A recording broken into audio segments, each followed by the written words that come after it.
What does the Bible say about tattoos? We will tackle that question today on Bible Time.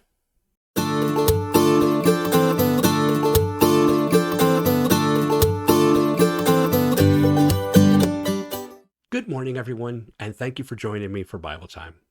Well, I knew this was going to happen. I knew that the moment I opened myself up to say, hey, send me your questions, I'll answer them. Yeah, I knew I was going to get one that was going to be tough to answer. So here it is. What does the Bible say about tattoos? Should we get them or not get them? Yep. Well, here goes. I am going to answer this question for you. The only time, if I pull out this concordance behind me and I look up the word tattoo, the only time it's going to appear is Leviticus chapter 19, verse 28. And it simply says, paraphrased, do not tattoo your bodies to mourn the loss of a loved one. That's paraphrased. Basically, it was a common custom in the land of Canaan. The pagans that were living in the area, they would tattoo and they would cut their bodies and they would mark their bodies for mourning of the dead as a way to kind of carry on the spirit of that person after they died. Anybody who has any biblical knowledge at all, even the minutest part of knowledge, should know that God doesn't like that. God, you shall have no other gods before me, and you shall not have idols of anything in the earth, on the earth, in the sky, or in the sea below. And having a tattoo for that reason is almost like an idol. God was saying, I don't want you, Israel, when you go into the land, I don't want you being involved in these pagan practices like this. Okay? So let's move on to 2020. Tattoos are very common. They're, a lot more people are having them. Let me give you two scenarios, okay? First, someone walks into your church with a sleeve of tattoos on both arms, maybe on their neck, and, what are you going to do? Well, I will say this. If they got cuss words and they got like people shooting each other and really derogatory and obscene things, you might ask them to cover it up just for the sake of the peace in the congregation, and not to mention the things that can be unleashed with the thoughts in people's minds with such things. We need to avoid such things as that.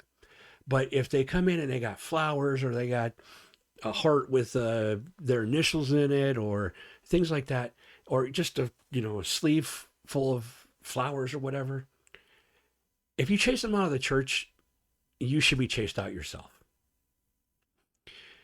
Same with people that come in with pink hair or green hair and mohawks and chains hanging from their cheeks and black leather pants that are so wide you can't tell if they have legs or not.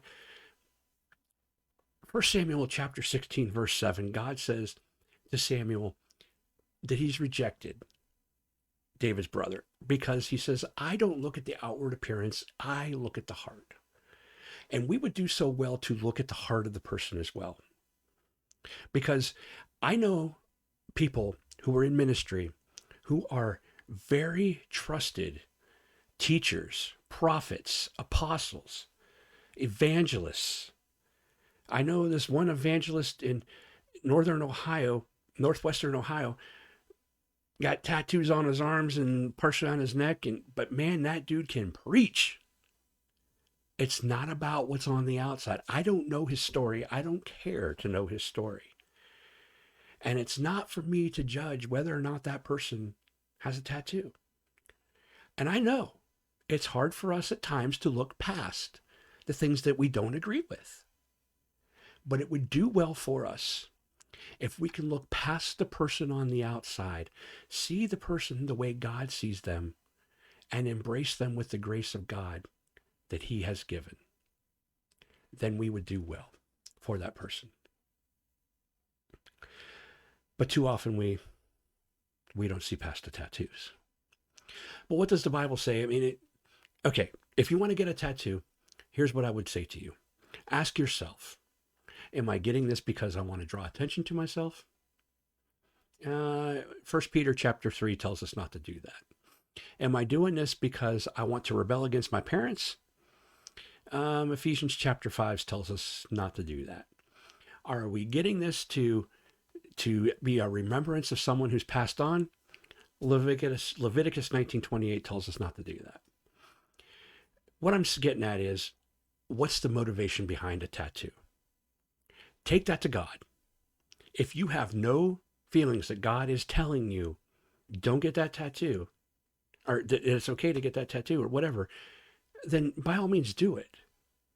Now, I know some of you are going to say, oh, Phil, there's no way God would tell anybody to ever get a tattoo. How do you know that? Are you so brilliant that you know the mind of God better than someone else? I will not make that claim. Sure, there are many gifts that God has given me, but he has not told me everything that is on his mind. I couldn't take it. I'd be overwhelmed and it would destroy me. So we need to be careful not to judge those who are different than us, not to judge those who look different than us, not to judge those who are shorter, that are taller, that have different color hair, that have more weight than us, to not judge those who are different in any way, shape, or form. Let's look beyond what we see. Let's look at the tree and see the fruit. Okay? If we can do that, then the question of whether tattoos are right or wrong, if your motivation is coming from, I want to kick this person out of church, then I'm not answering that. But if you're coming from the motivation of, I want to get this tattoo, that's between you and God.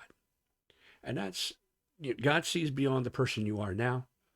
And hopefully you'll listen. If he's telling you not to get it, hopefully you'll listen and won't get it now, because you might regret it later on.